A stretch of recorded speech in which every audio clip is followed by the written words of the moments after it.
There's a pile of money sitting in a US Treasury account right now. It's earned interest for over 45 years. Today, it's worth more than $2 billion, and the people it belongs to won't touch it. Why did a nation that has one of the highest poverty rates in the country refuses to cash a $2 billion check? This is about the Lakota Sioux, in a mountain range in South Dakota called the Black Hills. In Lakota, they're called Sapa. In 1868, the US government signed a treaty promising this land to the Lakota forever. Then, gold was found there. What happened next explains almost everything about why that money still sits untouched. The Fort Laramie Treaty of 1868 was on paper, it was a Lakota victory. The US had just lost a war, Red Cloud's War, fighting to protect the Bozeman Trail through Lakota hunting grounds. The Lakota won, and the US agreed to abandon its forts and recognize the Black Hills along with a huge stretch of territory as part of the Great Sioux Reservation. The treaty even said no future land deal would be valid without the signatures of 3/4 of adult Lakota men. That number, 3/4, is going to matter a lot in about 90 seconds now. Just hang on. For 6 years, things held. Then in 1874, an army expedition led by George Armstrong Custer rode into the Black Hills, technically Lakota land, supposedly to scout for a fort. His men found gold in the creek beds. Newspapers ran the story within weeks. And suddenly, thousands of prospectors were pouring into land the US had legally promised the Lakota would keep forever. The government tried to buy the hills. The Lakota said no. Some leaders, according to oral tradition, refused even to discuss a price because the land wasn't theirs to sell, it was sacred, and it belonged to future generations, not to any one signature. So the US changed the rules instead of the offer. In 1876, Congress passed what's now called the Sell or Starve policy. It cut off treaty-guaranteed food rations to reservation Lakota until they agreed to give up the Black Hills. People were already dependent on those rations. The buffalo herds were collapsing under commercial hunting. This wasn't a negotiation anymore, it was leverage. In 1877, a new agreement transferred the Black Hills to the United States.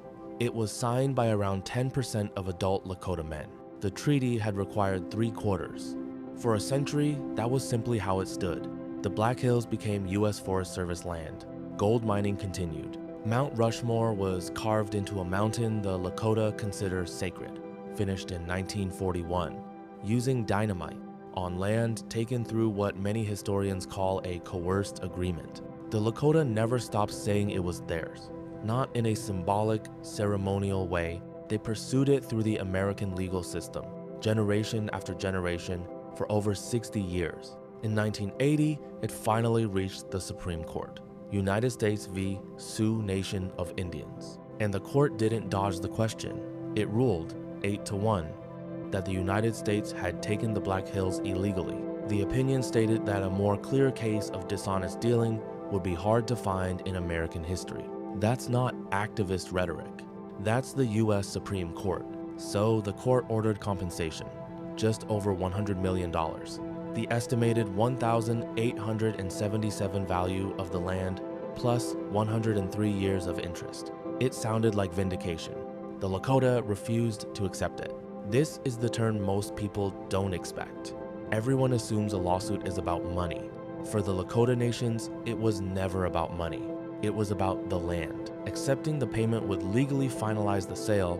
It would mean, on paper, that the Black Hills had been sold, just late and at a fairer price. Several Lakota leaders and tribal councils argued that taking the check meant giving up any future claim to the land itself. So instead of collecting, they let it sit.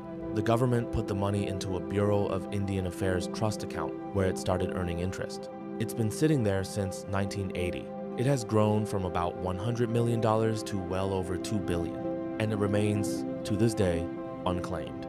It's worth pausing on how unusual this is. Poverty on Lakota reservations like Pine Ridge is among the most severe in the United States. Unemployment, health disparities, and housing shortages are well documented. $2 billion split among tribal members would be transformative for individual families right now. And yet, the position has held for over 45 years, across generations, across changes in tribal leadership, across genuine internal disagreement about strategy. Not every Lakota person agrees on this. There have been real, ongoing debates within Lakota communities about whether refusing the money is the right call, especially as living conditions remain hard. This isn't a story with one unified voice.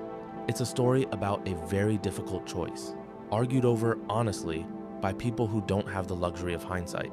What the Lakota have pursued instead isn't cash. It's the return of land, or at least a real seat at the table over how sacred sites are managed. There have been talks, some tentative, some stalled, about transferring some federal land in the Black Hills back to Lakota control. Nothing close to full restoration has happened.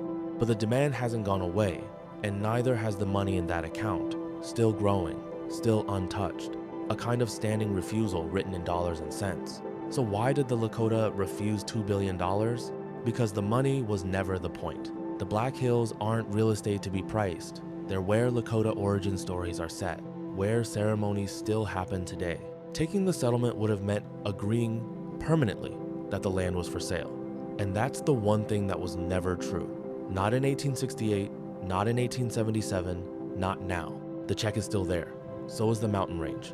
And so is the argument over which one actually matters. If a Supreme Court ruling in your favor still hasn't given you your land back, what actually would you do? That question turns out to connect to land claims happening right now, from Hawaii to Australia, and that's a story for another time.